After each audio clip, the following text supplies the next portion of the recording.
मुलायम सिंह यादव की तृतीय पुण्यतिथि पर महारौली गांव में दी लोगों ने सच्ची श्रद्धांजलि। कार्यक्रम में शामिल हुए आने वाले हजारों लोग समाजवादी पार्टी सपा के संस्थापक और उत्तर प्रदेश के पूर्व मुख्यमंत्री स्वर्गीय मुलायम सिंह यादव की तीसरी पुण्यतिथि पर छाता के निकटवर्ती गांव महारौली श्रद्धांजलि कार्यक्रम आयोजित कार्यक्रम स्थल पर सैकड़ों समर्थक और पार्टी कार्यकर्ताओं ने युवा सपा नेता साहुन खान के नेतृत्व में पुष्प अर्पित करते हुए अपने चहीते नेताजी को सच्ची भावभीनी श्रद्धांजलि अर्पित की। कार्यक्रम में पधारे सभी अतिथियों का साहुन नेता व सूबेदार प्रधान ने दुपट्टा माला पहनाकर स्वागत किया। आप जानते हैं, नेताजी ने राजनीति में प्रभावशाली करियर के दौरान उन्होंने गरीब, किसान और समाज के कमजोर वर्गों के हक के लिए संघर्ष किया। राजनीति और समाज सेवा के क्षेत्र में उन्होंने अपना अपार प्रभाव छोड़ा। युवा सपा नेता साहुन खान ने नेताजी को याद करते हुए कहा कि युवा एवं सभी लोगों को नेताजी के सिद्धांतों पर चलकर उनके सपनों को पूरा करने की जरूरत है। सभी समाजवादी लोगों ने नेताजी का हर समय उतार चढ़ाव में साथ दिया। आज हम सच्ची श्रद्धांजलि देकर संकल्प लें कि नेताजी ने किसान, मजदूर, अल्पसंख्यकों व कमजोर वर्ग के अधिकारों पर सम्मान के लिए संघर्ष किया। राष्ट्रीय अध्यक्ष के नेतृत्व पर नेताजी की वारसी को मनाने का कार्यक्रम यहां पर रखा गया है। आसपास के कामों की समस्त सरदारी यहां पर मौजूद रहे। माननीय नेताजी के योगदान को सारा हिंदुस्तान याद रखता है। जब वे रक्षा मंत्री रहे, विधानसभा तहसील के जो कार्यकर्ता है वह अपने क्षेत्र में ही रहकर श्रद्धांजलि अर्पित करें और 2027 का आगाज करें। यह जनता की आवाज है कि 2027 में सपा की सरकार बनेगी, क्योंकि जो भेदभाव, अत्याचार, जात पात है उसे जनता कर रही है। किसानों को खाद समय पर नहीं मिल रहा है, बिजली नहीं मिल रही है, कर्ज में डूबा हुआ है। समाजवादी पार्टी ने पहले अनेकों योजनाएं चलाई, युवाओं को लैपटॉप दिए। भाजपा हिंदू मुसलमान करने वाली पार्टी है। इस दौरान राजन रिजवी, नरेंद्र सिंह, मोहम्मद खान, सूबेदार प्रधान हनीफ, मुबीन आदि लोग मौजूद। तहसील के जो नेता हैं वो तहसील में रह के माननीय नेताजी को श्रद्धांजलि देंगे जनता के बीच। ये संदेश है कि हर तहसील का कार्यकर्ता, हर जिले का कार्यकर्ता अपने ही विधानसभा में नेताजी की पुण्यतिथि मनाएं और जनता के बीच रहें और 2027 का आगाज करें। 2027 में माननीय राष्ट्रीय अध्यक्ष अखिलेश यादव मुख्यमंत्री बनने जा रहे हैं और जनता के अच्छे दिन आने वाले हैं। किसने कहा? ये जनता कह रही है, जनता के अंदर से। ये जनता की आवाज है। दलित, पिछड़ा, मजदूर, किसान, ये सब परेशान है। क्यों? क्योंकि जो अत्याचार, जो भेदभाव, जात पात जो हिंदुस्तान के अंदर चल रहा है, जनता को क्या चाहिए? मजदूर को क्या चाहिए? रोटी, कपड़ा, पानी और मकान। क्या रोजगार मिला? क्या जो ये मॉडल बनाना चाहते थे हिंदुस्तान को, क्या दलितों पर अत्याचार नहीं हो रहा?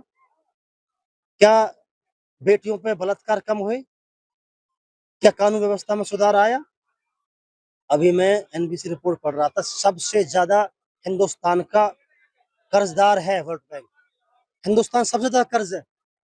मोदी जी कह रहे हैं अच्छे दिन आएंगे, लेकिन सबसे ज्यादा कर्ज हिंदुस्तान के पास है। बीजेपी तो कह रही है कि हमारा भारत नंबर 1 पे। बीजेपी वंश से कहती है, अगर विकास होता, अगर विकास करते बीजेपी वाले तो हिंदू मुस्लिम की बात नहीं करते। जो विकास करता है हिंदू मुस्लिम की बात नहीं करता, वो विकास पे वोट मांगता है। उत्तर प्रदेश तो विकसित राष्ट्र की तरफ जाने वाला है 2047 तक। खाद किसानों को नहीं मिल रहा उत्तर प्रदेश में, बिजली किसानों को नहीं मिल रही, बाढ़ से किसान प्रभावित है। मुझे बताइए, जब यहाँ बिजली मंत्री आए थे, किसी किसान ने उनसे सवाल किया था। लगातार सवाल करते हैं, बोलते हैं सबका साथ सबका विकास करने वाली सरकार है। सबका साथ सबका विकास करने वाली समाजवादी पार्टी सरकार थी, जो अखिलेश जी ने चलाई, मुलायम सिंह ने चलाई। ये तो सबका साथ सबके हाथ हटाना चाहते हैं और एक तो ये हिंदू मुस्लिम कराना चाहते हैं और इनके पास कोई दूसरी बात नहीं। जनता समझेगी? जनता 2000 में समझ सकी, 2024 में समझ गई जनता। बीजेपी तो कह रही है कि हम मुसलमानों को, भाइयों को साथ लेकर चलेंगे। हम कब कहते हैं कि बीजेपी साथ लेकर नहीं चलती? एक भी विधान परिषद में मुस्लिम मुझे बता दीजिए, एक भी राज्यसभा में मुझे मुस्लिम बता दीजिए, एक भी अच्छे पद पर मुझे मुस्लिम बता दीजिए। अल्पसंख्यक के जो लोग हैं वहां पर उनकी मजबूरी अल्पसंख्यकों को बनाते हैं। आप मुझे बता दीजिए, विधान परिषद, राज्यसभा और विधान उसमें आप लोकसभा में बताइए कितने मुस्लिम हैं, आप बताइए। यानी भारत में हिंदू मुसलमान दोनों पक्ष विपक्ष। देखिए, पक्ष विपक्ष की बात नहीं करता मैं, सिर्फ समाजवादी पार्टी की बात करता हूँ। वो सब समाज को लेकर चलती है और भारतीय जनता पार्टी हिंदू मुस्लिम की राजनीति करती है। क्या कुछ करेगी समाजवादी पार्टी? समाजवादी पार्टी ने पहले लैपटॉप दिए, कन्या विद्याधन किया, मेट्रो दिया, लखनऊ एक्सप्रेसवे दिया, किसानों के जो पहले आपासी आती थी वो माफ किया। ये आप कह रहे हैं कि आपके नेता? नहीं, ये हमारे नेता के आदेश है। आएंगे, गरीबी दूर करेंगे, बिजली पानी सब मुफ्त देंगे, ये हमारे नेता का आदेश है। मुफ्त में तो अभी भी मिल रहा है, जनता अभी भी खुश है। जब लाइट आती नहीं तो क्या मुफ्त होगा? लाइट आएगी तभी तो जनता के बीच पहुंचेगी। लाइट जो हमारे व्यवस्था दुरुस्त नहीं है। व्यवस्था आप जाते हैं डेली, सिर्फ व्यवस्था क्या दुरुस्त है? जो बहुमूल क्षेत्र है वहां पर योगी जगह ब्लोर चलाया जा रहा है।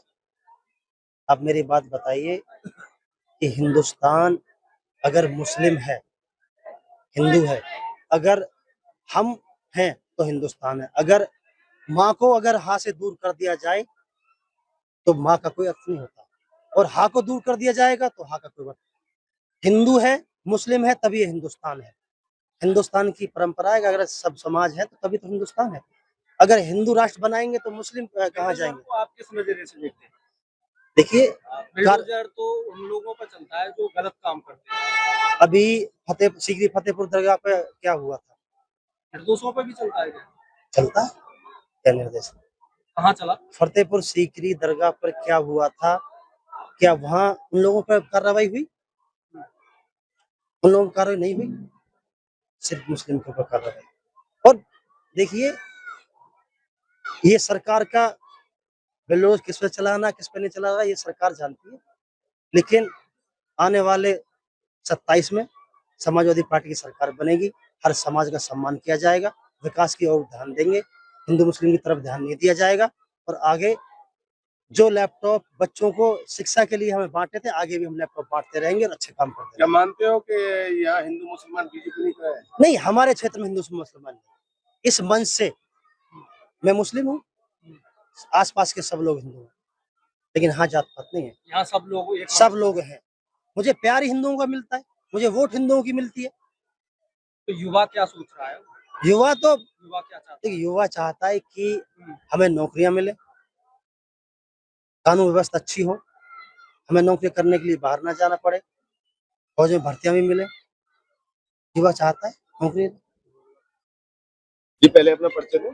मैं डॉक्टर राजन अहमद रिजवी, प्रदेश महासचिव समाजवादी पार्टी अल्पसंख्यक सभा उत्तर प्रदेश। तो क्या कुछ कहोगे आज यहाँ मैं पहले तो मैं साउन खान साहब को धन्यवाद देता हूँ कि इन्होंने इतना बड़ा माननीय परम श्रद्धेय स्वर्गीय मुलायम सिंह यादव जी की पुण्यतिथि पर इतना बड़ा आयोजन किया।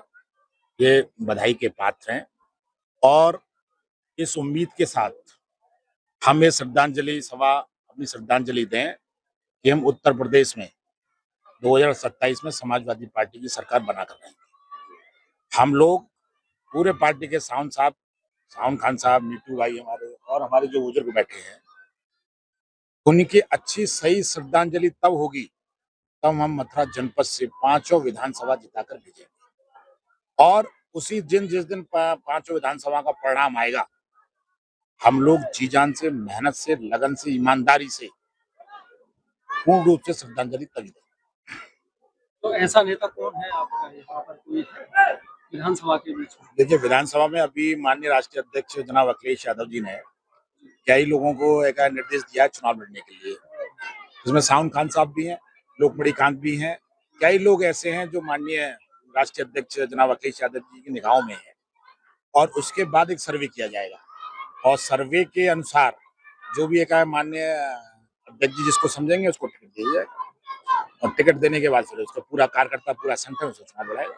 इस क्षेत्रीय जनता और प्रदेश की जनता नेताजी के योगदान पर नहीं भूल पाती है, इसमें क्या कुछ कहना है? देखिए, नेताजी का तो योगदान पूरे देश के लिए बहुत है। इनके इतने संस्मरण हैं कि मैं अगर आपको संस्मरण सुनाऊंगा तो ये रात से सुबह हो जाएगी, मैं संस्मरण नहीं सुना पाऊंगा। लेकिन मैं तुम्हें बहुत एक बात बता दूं, छात्र संघ के चुनाव को लेकर, जब छात्र संघ के चुनाव बंद कर दिए थे तो छात्र नेता इनसे मिले थे नेताजी से, तो कैसा हमारे साथ ऐसी ये परेशानी है। उन्होंने कहा कि आप अपने कॉलेज तक नहीं पहुंचेंगे।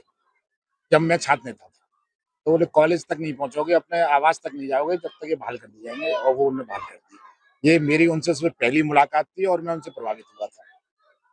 तो बहुत सारे ऐसे वो हैं, बहुत योजनाएं ऐसी हैं नेताजी की कि उसको भुलाया नहीं सकता। रक्षा मंत्री में उन्होंने ऐसे कार्य किए, चीन के लिए जब उनका वो हो रहा था कहीं भी हो रहा था वो आगे वहां तक गए। आज तक तो आज के लोग कहते हैं वहां चले जाते हैं उनके आसपास भी कि हम वो अंदर तक गए थे फौज के साथ।